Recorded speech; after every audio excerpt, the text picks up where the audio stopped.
Hey, how y'all doing? I'm Dawn Parilla-Kearney.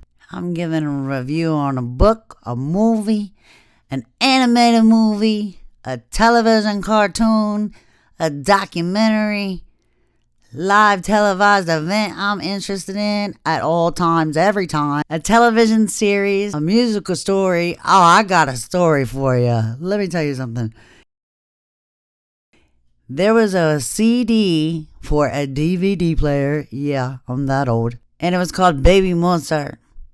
And I tell you what, put that on and it was my babysitter. And let me tell you something.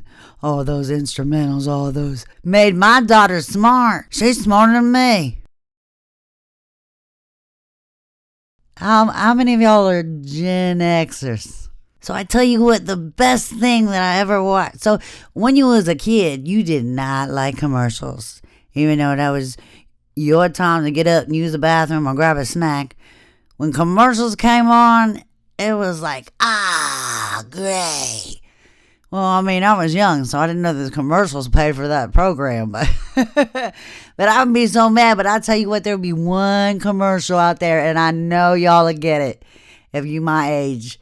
And that is, where's the beef? You know what I'm talking about, them funny old ladies? I do not remember what commercial it was for, though, what brand. That's what I remember. Where's the beef? We went around saying that in school.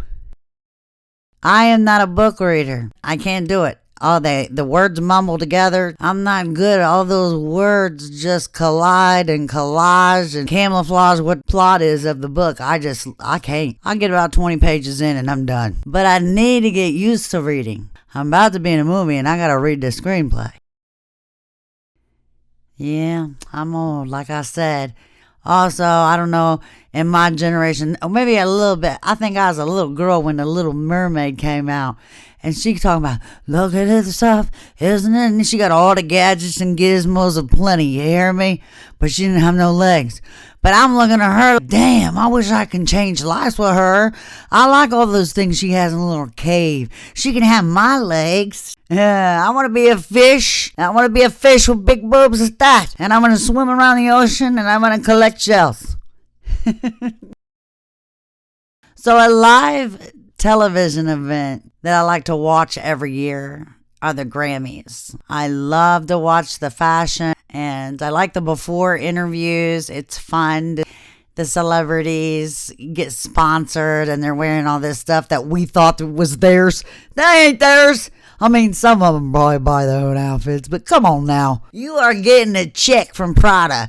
You are getting a check from Louis Vuitton. You are getting a check for something. They are paying you. But ain't no shame in that game. Shoot, I wish somebody would pay me. Be on the red carpet in a new dress. Figure out why I'm shaped like Marshmallow Man off Ghostbusters.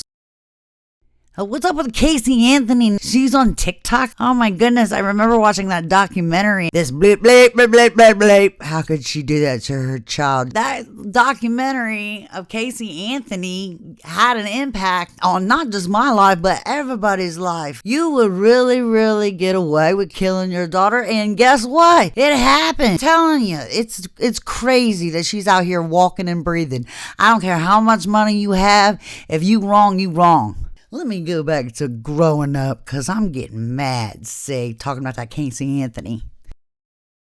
A television series that I remember watching as a teenager growing up. There was a couple of them. They come on. My dad let me watch Beavis and Butthead. Don's house was the only house that was allowed to watch that kind of cartoon. So we was watching Beavis and Butthead. And another television series that I like to watch was In Living Color. So my dad, he was a big comedy buff. He loved Paul Rodriguez. He loved Eddie Murphy. There was nobody he didn't love. And he loved Arsenio Hall. He loved to watch that. But anyways, the television series I remember as laughing to, Three's Company. Oh my goodness. Ritter is a genius. His facial expressions, he was before Jim Carrey, but I like to watch him and mimic him. And then I like to watch I Love Lucy and mimic her too. TV would take the pain away. That was my coping mechanism. A little bit about some good memories growing up. I tell you what, on Christmas, I love Charlie Brown. I watched Garfield. They played all that good stuff around the holidays, and they don't really do that anymore. What happened, to Dora Explorer? The same thing that happened to the Smurfs? The same thing that happened to Gummy Bears? I guess my childhood wasn't so bad. My mom, she made sure we got a video game system a couple times. We had the original Mario, and then the Super Nintendo, and then we also loved the games. But my mom was funny to watch though when she was playing, because she tried to jump over the holes. She thinks she had power in her legs, because every time she jumped, she kicked her legs up in the air on the recliner and she thought that would help Mario Brothers get over that hole. So my dad, he loved comedy. But my mom, she was a big movie buff. And I tell you what, one movie that I watched that scared the bejesus out of me was that Poltergeist. And the National Enquirer came out with all these stories about people dying in Poltergeist. This big old conspiracy. And I'll tell you what, like I said, Poltergeist scared the bejesus out of me. I will never watch that again. I ain't opening up no portal. I'm Don Parilla-Kearney, and that's my time. I'm out. Thanks for listening.